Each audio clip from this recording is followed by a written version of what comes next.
How far do bass usually travel in seasonal patterns? Good question. Ready to run a gun? It's time for blast off. Let's go.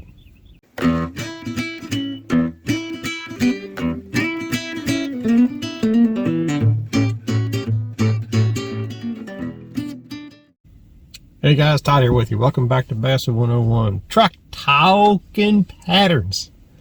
Especially this time of year, you got post-spawn. And I've got a few questions from people about seasonal patterns and how far do bass really move and all that. Well, I guess the best way to answer this is to consider the type of lake you're fishing. Now, I know some guys, y'all fish ponds and y'all fish rivers and things like that and all this. I'm not talking about those situations. I'm talking about lakes or smaller reservoirs. A lot of guys fish small lakes, private lakes. I tend to categorize this into two different kind of lakes. You've got a flat lake and you've got a highland lake. Now, what's a flat lake? A flat lake is typically a shallower type of lake. We're talking, well, actually, it doesn't really matter how deep it really goes, to be honest with you. It's the structure involved. If you've got long flat points, if your average water depth, let's say, is 20, 30 foot deep, maybe deeper, maybe shallower. There's a lot of grass flats. There's, and then there's highland lakes, and highland lakes are up in the mountains, like what I've got around here. Perfect example, Smith Mountain Lake. That's a highland reservoir. Lake X, as I call it. That's a highland reservoir.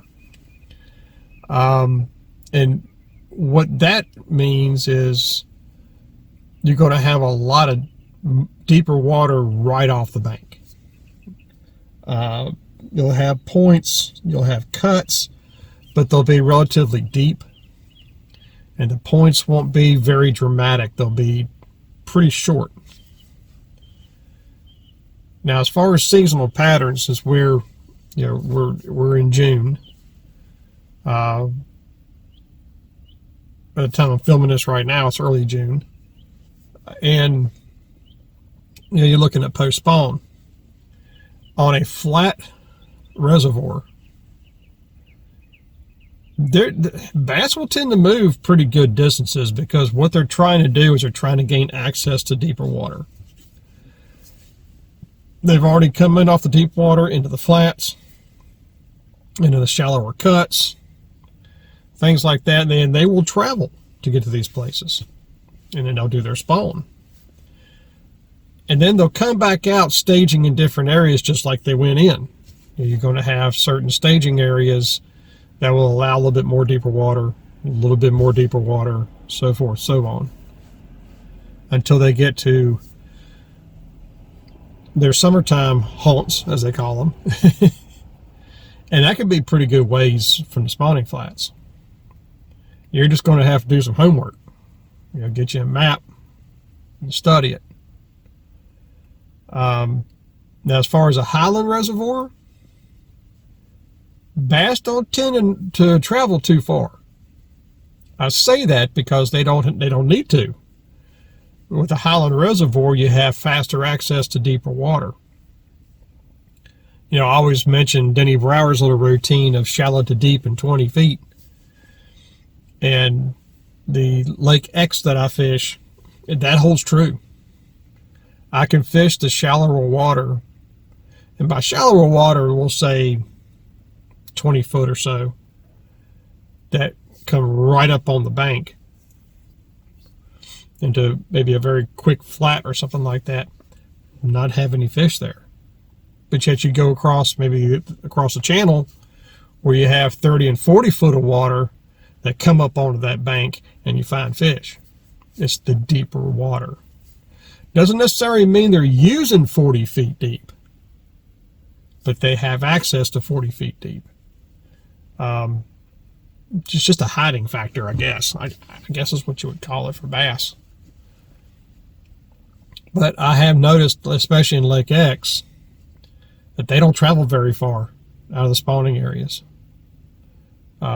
Even in post-spawn, I have found bass, including males, some of the smaller ones I've caught, the smaller males, and they've been around the corner of the points on the bluff side, but just right off the corner. I've seen them jump, I've caught them there, everything else. So they don't travel too far out of those areas. One hot spot that I like to fish when I can get to it in time is one place where there's an island, and it offers pretty good structure. And first thing in the morning, sunrise till about 7:30, man, you'll just see kapow, kapow, where they're just smashing the surface. Good fish too.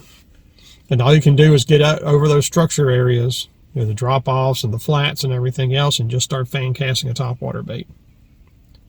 Either a popper or a walking bait. And just throw open water. You're not throwing any targets. You're just throwing out in the middle of nowhere. All of a sudden, bam! That's where they're staging. And this is on a highland reservoir.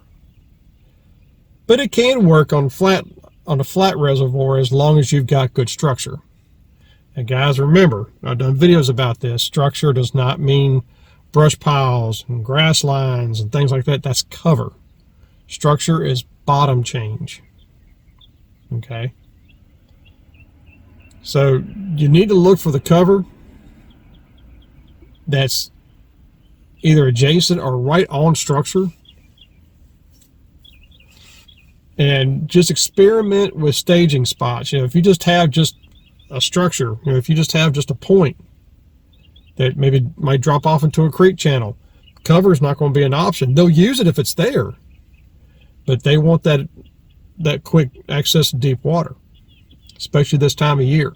And that's where they're going to stay until the fall starts rolling around, the water starts cooling down just a little bit, and they'll start moving back and start chasing bait fish in a more visible way. They're schooling up this time of year too, and bait fish, shad, is going to be their main food source. But when they really start migrating around in the fall, that's when everything starts to change. We'll cover that when that comes around. But I hope this helps you guys out. Like I said, I've had some people ask me questions about it, especially the guys who are new to bass fishing. And that to me is going to be the easiest way to tell you. But the most important thing is to get a map of that lake. You can find them online more readily these days, and just make your printouts if you want to, or snap pictures on your phone and take them in the boat with you. But study them, especially areas near where you launch. Not a lot of you guys have got lake shrinkers and 200 horse on the back of a bass boat. Not a lot of you guys have that. A lot of you guys have john boats, smaller, 14, 16 foot bass boats, stuff like that. And you don't have maybe a 20, 30, 40 mile an hour boat. That's okay. Look for areas close to where where you launch your boat, and it'll give you short access so you can get there quicker. That's why I used to do in tournaments. I had a bass tracker as about a 45 mile an hour boat, and I would draw a 3 mile radius around wherever the launch site was, and I would hit those areas in that 3 mile radius as I can get there in about 5-10 minutes. So that to me just gave me more fishing time, not traveling an hour to get to where I got to go and lose 2 hours in a day. Same thing when you're fun fishing. You don't want to spend half a day traveling. You want to get to where you want to go, take advantage of the morning or whatever it is, and start fishing. So that's my tips. So anyway, what do you guys think? So until next time, remember, new techniques are trendy, but bass never change. May the Father bless you and keep you to show his name, and as always, fish on.